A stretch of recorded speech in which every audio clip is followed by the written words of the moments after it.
ગીર સોમનાથમાં ભારે વરસાદને પગલે ભરાયા છે વરસાદી પાણી તો ધોધમાર વરસાદથી સરસ્વતી નદીમાં પૂર આવ્યું છે। પ્રાચી તીર્થના ભૂદેવોએ સરસ્વતી નદીના નવા નીરના વધામણા કર્યા। ચોમાસાની સિઝનમાં સરસ્વતી નદીમાં પહેલી વખત પૂર આવતા પૂજા કરવામાં આવી છે અને ભૂદેવોએ નવા નીરના વધામણા કર્યા છે। સરસ્વતી નદીમાં પૂર આવતા જ લોકોએ પાણીના વધામણા કર્યા છે, પૂજા અર્ચના કરી છે। નદીમાં નવા નીરની આવક થતા લોકો ખુશખુશાલ જોવા મળી રહ્યા છે।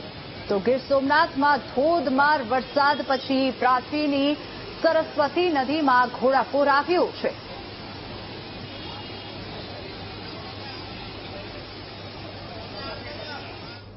મેઘરાજાની કૃપાથી સરસ્વતી નદીમાં પ્રવાહ ચાલુ થઈ ગયો છે। પૂર્વવાહિની સરસ્વતી છે।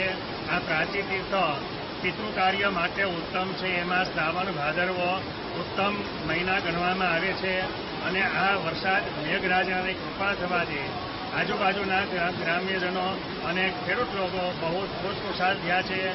જે લોકોને મનમાં એમ વહેમ હતો કે પ્રાચી સરસ્વતી નદીમાં પાણી નથી, પણ મેઘરાજાની કૃપાથી અત્યારે આ જેટલું પાણી થઈ ગયું છે।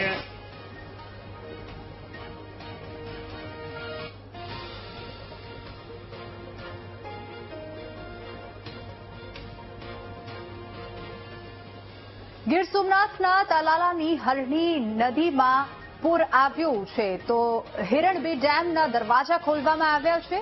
તાલાલા અને વેરાવળના 15 ગામોને એલર્ટ કરવામાં આવ્યા છે, સાથે જ નીચાણવાળા વિસ્તારોને પણ એલર્ટ કરવામાં આવ્યા છે। ગીરમાં ધોધમાર વરસાદને પગલે હિરણ નદીમાં પૂર આવ્યું છે અને હિરણ ડેમના દરવાજા પણ ખોલી દેવામાં આવ્યા છે। વધુ વિગતો સાથે સંવાદદાતા રોહિત આપણી સાથે ફોન લાઈન પર જોડાઈ ગયા છે। રોહિત, તાલાલાની હરણી નદીમાં પૂર આવ્યું છે, શું છે વધુ વિગતો?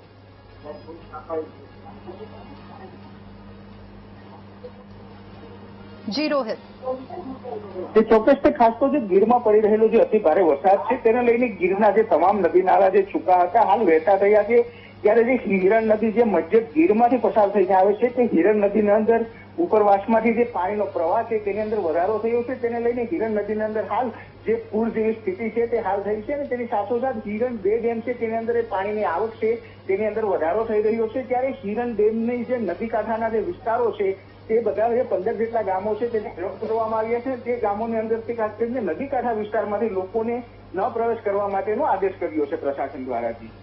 જી રોહિત, આભાર સમગ્ર માહિતી બદલ।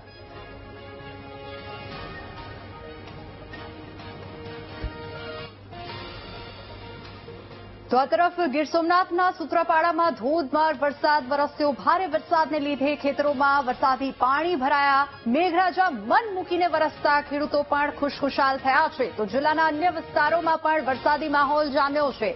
ભારે વરસાદને લીધે ખેતરો બેટમાં ફેરવાયા છે। મેઘરાજા મન મૂકીને વરસ્યા। ગીર સોમનાથના સૂત્રાપાડામાં ક્યાંક ધીમી ધારે તો ક્યાંક ધોધમાર વરસાદ જોવા મળી રહ્યો છે। સોમનાથ જિલ્લાની અંદર છેલ્લા 12 કલાકની અંદર 9 ઇંચથી વધારે વરસાદ છે તે ખાબકી ચૂક્યો છે। આપ જોઈ શકો છો સૂત્રાપાડા શહેર નજીકનો આ જે ઝાલાના વડોદરા અને પસનાવડાની વાડી વિસ્તારના દ્રશ્યો છે। અત્યારે ખેતરો છે તે બેટની અંદર ફેરવાઈ ચૂક્યા છે।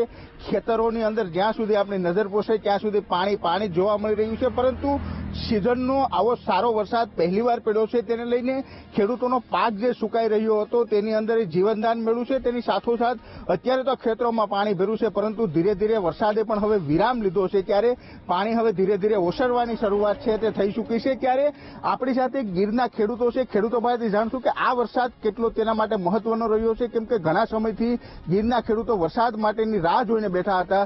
જી સાહેબ, શું કહેશો, કેવો વરસાદ ને કેવો માહોલ છે?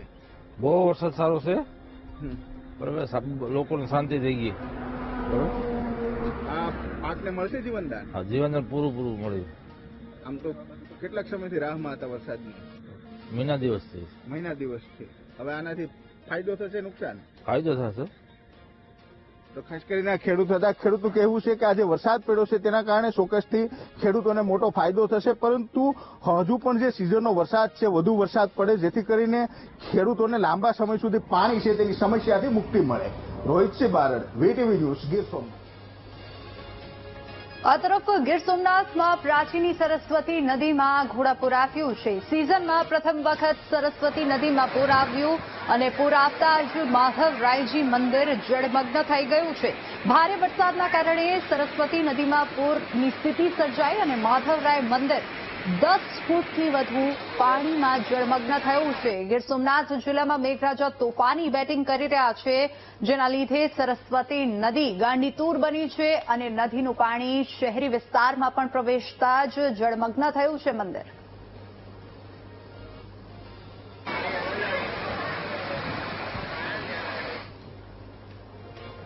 ગીર સોમનાથ જિલ્લામાં ભારે વરસાદથી વરસાદી પાણી ભરાયાની સ્થિતિ સર્જાઈ છે. સૂત્રાપાડા પ્રશ્નવાળા ગામે લોકોના ઘરોમાં પાણી ભરાયા છે. સૂત્રાપાડા પંથકમાં 200થી વધુ ઘરમાં વરસાદી પાણી ઘૂસ્યા છે. ઘરવખરીને નુકસાન પહોંચ્યું છે. કમર સુધી પાણી ભરાતા લોકોને હાલાકી પહોંચી રહી છે. ઘરમાં પાણી ભરાઈ જતા લોકોએ રાત ઉજાગરા કર્યા છે અને પાણી ભરાઈ જવાને કારણે ઘરવખરી પલળી ગઈ છે અને નુકસાન પહોંચ્યું છે. લોકોનું રાબેતા મુજબ જીવન જે છે તે અસ્તવ્યસ્ત થઈ ગયું છે. લોકોને રાબેતા મુજબ જીવન જીવવું પણ કઠિન બની ગયું છે. લોકોના ઘરોમાં પાણી ભરાતા લોકો ઊંચાઈવાળા સ્થાને આશ્રય લેવા મજબૂર બન્યા છે. 200થી વધુ ઘરમાં વરસાદી પાણી ઘૂસ્યા છે, જેના લીધે જનજીવન પ્રભાવિત થયું છે. જિલ્લાના સૂત્રાપાડા તાલુકાની અંદર છેલ્લા રાત્રિના સમયે 9 ઇંચથી વધારે વરસાદ છે તે હાલ ખાબકી ચૂક્યો છે. તેને લઈને તમામ જે નિશાનવાળા જે ગામો છે તેની અંદર ખાસ કરીને ગોઠણસમાં પાણી છે તે ભરાઈ ચૂક્યા છે. વરસાદે છેલ્લા 3 કલાકથી વિરામ લીધો છે, એટલે ધીરે ધીરે વરસાદી પાણી છે તે ઓસરવાની શરૂઆત થઈ ચૂકી છે. આપ જોઈ શકો છો કે સૂત્રાપાડા તાલુકાના ખાસ કરીને પસનાવડા ગામના દ્રશ્ય છે. પસનાવડા ગામની અંદર અત્યારે હાલ કમર સુધીના પાણી છે તે હાલ ગામની અંદર ભરાઈ ચૂક્યા છે. ગામની ગલીઓની અંદર નદીઓ વહેતી હોય તેવા દ્રશ્ય હાલ જોવા મળી રહ્યા છે. ત્યારે ખાસ કરીને ગામ લોકો છે તેની પાસે આપણે જાણવાનો પ્રયત્ન કરશું કે રાત્રિના સમયે કેવો વરસાદ હતો, કેવો માહોલ હતો. સાહેબ, શું કહેશો, રાત્રિના સમયે કેવો માહોલ હતો, કેટલો વરસાદ આ વિસ્તારમાં પડ્યો હશે? આજે રાત્રિના વરસાદ તો જબરજસ્ત પડેલ છે અને રાતના લોકોને એમ કે બહુ જ ઉજાગરો કરવો પડ્યો અને રાતના 3 વાગ્યાના એકદમ જાગી ગયા અને પરિસ્થિતિ એટલી બધી ખરાબ હતી કે શું થશે, કે અફરાતફરી મચી જાય અને દરેકના ઘરની અંદર પાણી ગરી ગયા છે. આ વિસ્તારની અંદર દરેક પસાદ સમાજના લોકો રહે છે. દલિતો છે, કોરી છે, મોચી છે, કાળિયા રાજપૂત છે અને અન્ય લોકો. વિરામ લીધો છે. આ પાણી હવે ક્યારે હવે આ પાણી તો લગભગ એમ કે વાર લાગશે, 24 કલાકે આ પાણી જશે. બાકી પાણી તો એટલા બધી ઊંચા મકાન હતા એના ઘરમાં ગરી ગયા, ઘર વખરીને નુકસાન થઈ ગયા. લોકોના અનાજ ભીંજાઈ ગયા છે, કોઈના ખેતીવાડીના સામાનો ભીંજાઈ ગયા છે અને અન્ય લોકોને ખાવા પીવાની કોઈ અત્યારે હાલ વસ્તુ રહી નથી. બધાને નુકસાન થયું છે. આપ શું કહેશો, ખાસ તો આ પસનાવડા ગામની અંદર જે કેટલા ઘરોમાં પાણી હશે, બધા વિસ્તારમાં છે કે નિશાણવાળા વિસ્તારોમાં?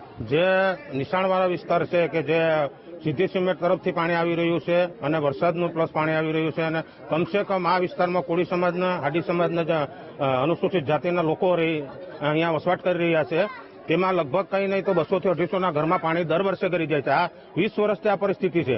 તો તંત્ર કોઈ આમાં ખ્યાલ નથી આપતું, કારણ કે જો પાછળ આંગણવાડીની બાળકો પણ ભણે છે. ઓલી બાજુ આંબેડકર ભવન, ત્યાં પણ ગંદકી રહી છે. આ ગંદકી કોઈ સાફ નથી કરતું, તંત્ર કોઈ ધ્યાન નથી દેતું. વરસાદ હોય થતી હોય છે, પરંતુ વરસાદ કેવો હતો? વરસાદ બહુ જોરદાર હતો. આશરે મારા ખ્યાલ મુજબ 7 કે 8 ઇંચ જેવો વરસાદ પડ્યો હશે. અને રાતના 4 વાગે બહુ પરિસ્થિતિ ગંભીર હતી. એમાં વીરસિંહભાઈ જાદવ મુલાકાત લીધી હતી અને બધાને ખાસ તો અત્યારે તો બધું કોઈ જાનમાલ નુકસાન નથી ને? નુકસાની એટલે ઘરમાં પાણી બધાને કરી ગયા છે અને અનાજની છે, કોઈ ઘર વખરીની છે, એવી બધી જબરદસ્ત નુકસાની તો છે જ. પણ કોઈ માણસનું કોઈ નુકસાની નથી થઈ કે કોઈ એવું નથી થયું કે કોઈ અતિવૃષ્ટિ જેવું કામકાજ હતું બધું.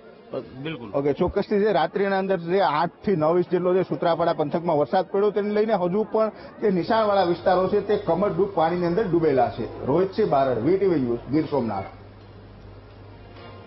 આ તરફ દેવભૂમિ દ્વારકા જિલ્લામાં પણ વરસાદી માહોલ જામ્યો છે. જિલ્લામાં સવારથી જ મેઘરાજાની તોફાની બેટિંગ જોવા મળી. ખંભાળિયા તાલુકાના ગ્રામ્ય વિસ્તારમાં ધોધમાર વરસાદ વરસ્યો.